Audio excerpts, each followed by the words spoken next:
Donald Trump just gave a disastrous speech at the West Point U.S. Army graduation.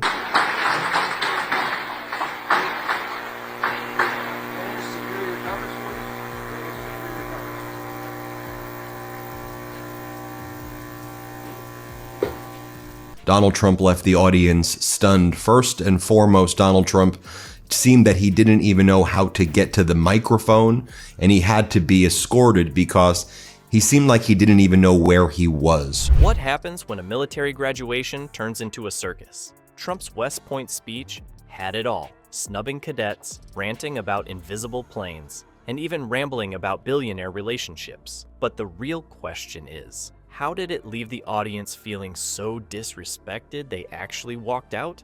Before we move on, I'd like to ask you a small favor. If you appreciate this content, please take a second to like this video and subscribe to the channel. Over 98% of you watch the videos without subscribing. It costs you nothing, but it makes a huge difference to us. So, did you click the subscribe button? Great, thank you so much. Now, back to the video. Military ceremonies, especially graduations. Donald Trump talks to the West Point Army graduates about a friend of his who had a trophy wife, and the audience is just absolutely stunned. Silence. Found a new wife. He sold his little boat and he got a big yacht. He had one of the biggest yachts anywhere in the world. He moved for a time to Monte Carlo and he led the good life. Ranting about trophy wives and second wives and his billionaire friends. It got even weirder than that, folks. Donald Trump then used this speech to attack the transgender members. Thrive on a rigid sense of respect and tradition. The salutes, the handshakes, even the smallest gestures carry enormous weight. These acts aren't just formalities. They're acknowledgments of the blood, sweat, and sacrifice it takes to wear that uniform. At places like West Point, where cadets endure years of grueling training, an official moment of recognition by the commander-in-chief is a way of saying, you've earned this. It's why presidents like George W. Bush went out of their way to personally shake hands with every graduate, or why Barack Obama's salute to cadets during their ceremonies felt like a personal thank you for their dedication. So what did Donald Trump do when he stepped onto the stage at West Point? Nothing. No salutes, no handshakes, no acknowledgement of the tradition or the cadets' hard work. He literally stood there, staring out like he accidentally walked into the wrong event. It wasn't a quick oversight either. Trump broke a tradition that's as old as some of the military families sitting in the crowd. Imagine training for years, braving brutal conditions, only to have the leader of the armed forces snub you on your big day. If a president can't be bothered to lift a hand in respect, what does that say about his connection to the troops he's supposed to lead? And here's the kicker. Trump has shown he knows exactly how to salute when it suits him. In 2018, the same guy who avoided saluting a single cadet at West Point enthusiastically saluted a North Korean general during a summit with Kim Jong-un. They have to have common sense, and we've liberated our troops from divisive and demeaning political trainings.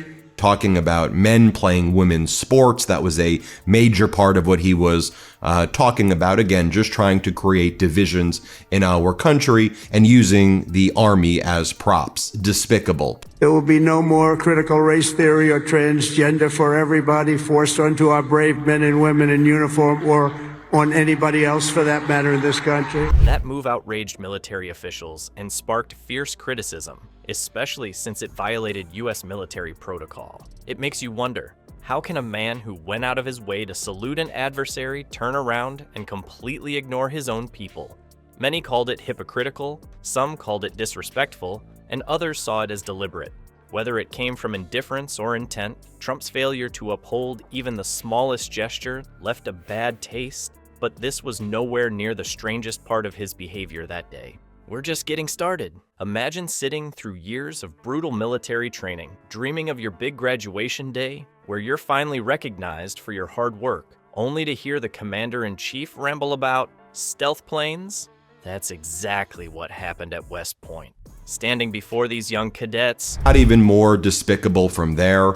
He started to attack former President Obama and was lying and saying that we used to have hypersonic weapons, as Donald Trump basically did no sanctions against Putin, and Trump gave up on negotiations between Russia and Ukraine. Donald Trump is speaking before the United States Army, attacking a former commander-in-chief and defaming him. You know, we had ours stolen.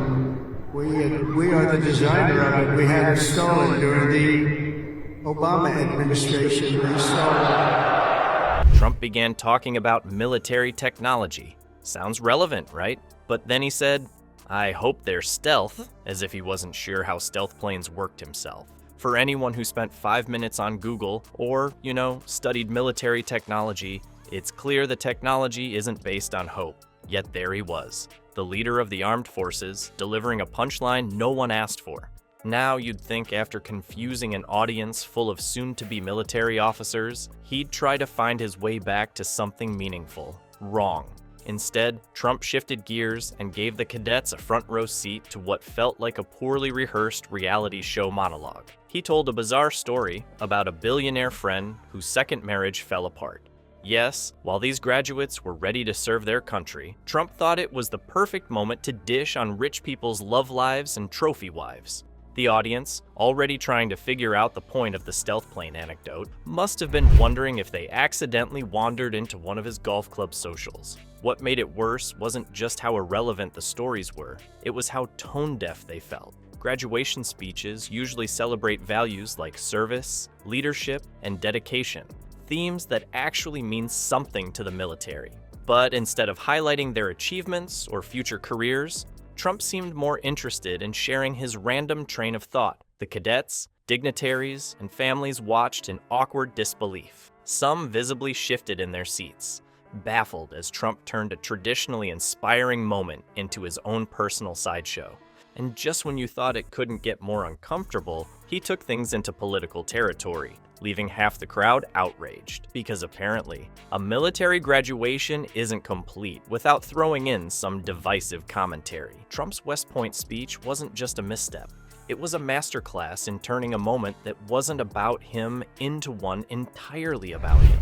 Instead of honoring the cadets, he served a chaotic mix of self-promotion, irrelevant tangents, and political rants. The graduates, ready to celebrate their achievements, were overshadowed by stealth plane jokes and awkward stories about billionaires' marriages. By ignoring traditions like saluting or shaking hands, Trump signaled a blatant lack of respect for the very people he commands. Leadership should elevate those who serve, not diminish them. It's moments like this that expose the cracks in true leadership.